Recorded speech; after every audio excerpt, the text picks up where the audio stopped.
Hey guys, welcome back to the channel. So today I'm going to be talking about my favorite books of 2019, which I've been trying to film for so long, but there have been so many festivities and New Year's celebrations that's been a little bit hard for me to find the peace and quiet. But we have that today, so let's get into the books. I have 5 books to share with you guys today, and 3 honorable mentions, which didn't quite make it to my favorites list, but they're still worthy of mentioning, so let's get into them.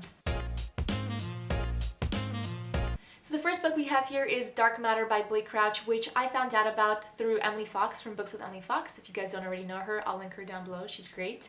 But she recommended this book. She absolutely loved it. She raved about it for like a couple of months, and I was like, okay, I gotta pick it up. It's a sci-fi, so I was like, might like it, might not. I'm not, the best with scientific jargon, which this book has some of, but it's not too bad, and I ended up absolutely loving it. Guys, this book, which I'll summarize what it's about in a second, but this book can best be described as an absolute mindfuck.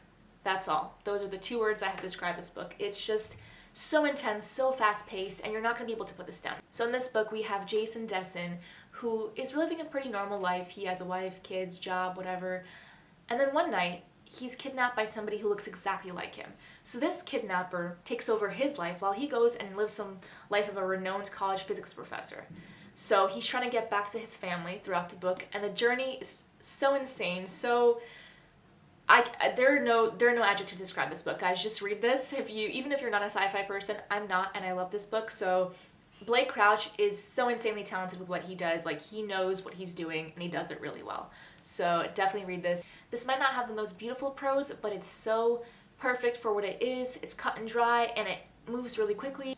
Blake Crouch, bravo. The next book we have here is Flowers for Algernon by Daniel Keyes, which I found out about 2 years ago through my friends. They kept recommending it to me. They're like, okay, Michelle, you have to read this book. It's really good. I'm like, yeah, sure, I'll read it, as we all do, right? And I finally read it this year. This is one of my favorite books of all time now. Favorite books of all time. Yes, I just gave it that distinction. Yes, I know there are books out there that maybe deserve it more, but I don't care. This book is my favorite book of all time. One of my favorite books of all time. This book is about 2 characters. We have Algernon, which is the lab rat, and we have Charlie Gordon. So Algernon is this lab rat that these researchers experiment on to try to make him smarter and more intelligent. And it works. So they're like, okay, if this works on a rat, let's try it out on a human. And Charlie Gordon is their lab rat or guinea pig. So Charlie Gordon has a very low IQ, and the experimenters are trying to make him smarter, and it works. So this book follows Charlie Gordon getting smarter and his relationship with Algernon, because they are kind of going through the same thing where they're getting smarter, and their bond is something to be treasured. That's all I gotta say. But the cool thing about this book is that not only is it just an interesting concept, it sounds like it's nonfiction, but it's not. But also, Charlie Gordon has I keep saying his full name, it's just Charlie. Charlie has a lot of mistakes in the beginning, just shown through grammatical mistakes, and also he crosses out some words. But the interesting thing is, as this book goes on and he gets more intelligent, he gets more articulate, and you can see that through his writing because this is narrated by him. Genius, first of all, and also there are just little things peppered throughout this book that make it so interesting, because you can kind of connect it all at the end, and you're like, oh, wait, that makes sense. And I feel like this is the kind of book that you have to read twice or 3 times or 4 times. Sorry about the siren in the background. But it's just so good. So yeah, this book made it to my favorite books of all time, which is a high honor because I rarely ever give a book that honor. If that's not enough to convince you, then I don't know what will. But yeah, I highly recommend this book. Next up, we have a true classic, and it is Animal Farm by George Orwell. So this book, pretty much everyone knows about it. Everyone knows about George Orwell. He's a classic writer. He's a famous writer. Not only is this book incredibly short, as you guys can see, but even though it's short, it's so effective in what it's trying to achieve. This is a story, a fairy tale about these animals on an animal farm who are trying to construct a society. But as they're doing this, we have some animals that try to rise to power and are greedy, and then we have some animals who just kind of are subservient and listen to these other animals. And from that, we have tyranny and totalitarianism that rise out of this mess that has been created.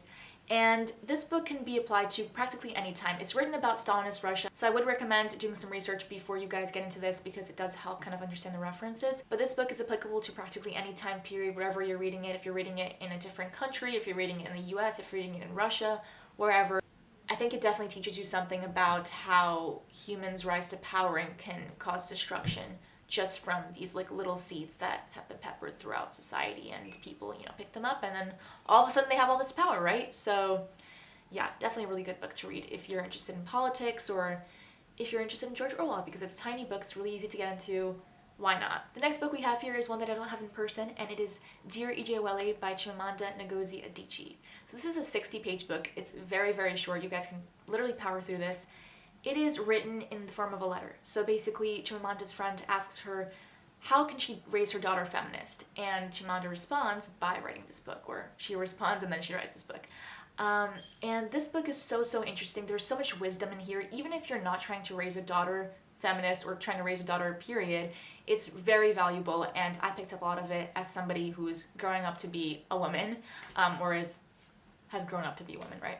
So there's just a lot of wisdom here. I love that this is written by a person of color as well, because once again, there's a lot of white feminism in this world, and we do need to hear these perspectives, as well as culture fused into this, because Chimamanda talks about how her culture is very oppressive to women, and how she can this woman can navigate this and raise her daughter to appreciate the culture, but also understand that there are these limitations that she has to live with, and how she can kind of fight them, which I really appreciated, because I grew up in a culture that is still very sexist, and you know, it's just hard to do this as a young girl because everyone tells you how to act and what to do, and you want to rebel because you see these other people in American culture acting differently, and you know, it's a lot more fair towards women, usually, maybe not completely yet, but in traditional cultures it's just still very sexist, and I love seeing that because not only was it relatable, but I learned something from it.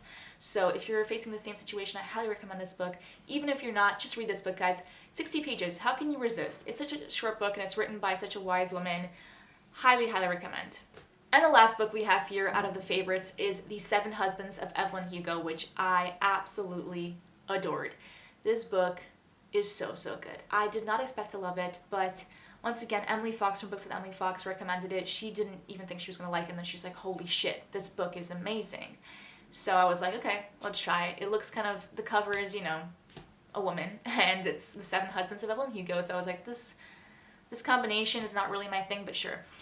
This book ended up being one of my favorites. Once again, it is so incredibly good. It follows the story of this old Hollywood star called Evelyn Hugo, and she hires this journalist named Monique to write about her life, and she's telling the truth for the first time about her 7 husbands and her love life in general, which sounds very you know, artificial, romance, whatever, but it was so good. What I love about this book is that Evelyn Hugo feels so real. She feels like a human being that you can actually meet in life, who probably exists right now, maybe.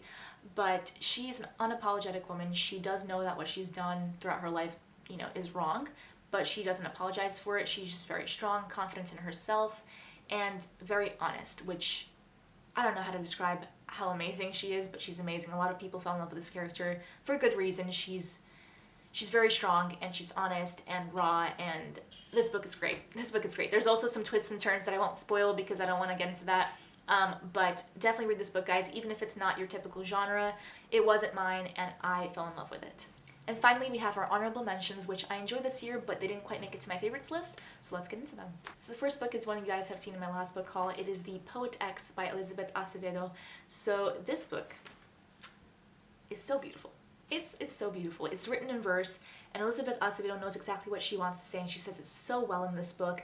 It's beautifully written. The only thing I didn't really like was the ending. A lot of people have issues with that. I think that it was I don't know, a little bit too happy ending for me. So that's the way I kind of saw it. But I do think that the book itself, the book as a whole, overshadowed the ending, so I really enjoyed it. I gave it 4 stars on Goodreads. Yeah, beautifully written and so raw. I didn't expect to relate to this in some ways because I don't have the same culture or the same language or anything like that, but I do relate once again to the sexist culture and how that is growing up as a woman or a young girl in these cultures and how hard it is to navigate that, which this book definitely delves into. The next book we have here is a classic, and it is The Picture of Dorian Gray by Oscar Wilde, which has a really interesting premise. It follows Dorian Gray, who is a beautiful young man who's obsessed with himself, he's narcissistic, and he has this exquisite portrait done of him, and he decides to sell his soul in exchange for beauty and eternal youth. This is a really interesting analysis of what beauty does to us and why we seek beauty. The ending was really interesting to me. This entire book was just really great. There were some kind of parts that lagged, but otherwise, such a great book. Honestly, one of the most interesting classics I've read in a very long time. And the last book we have here, we're ending on a very happy note.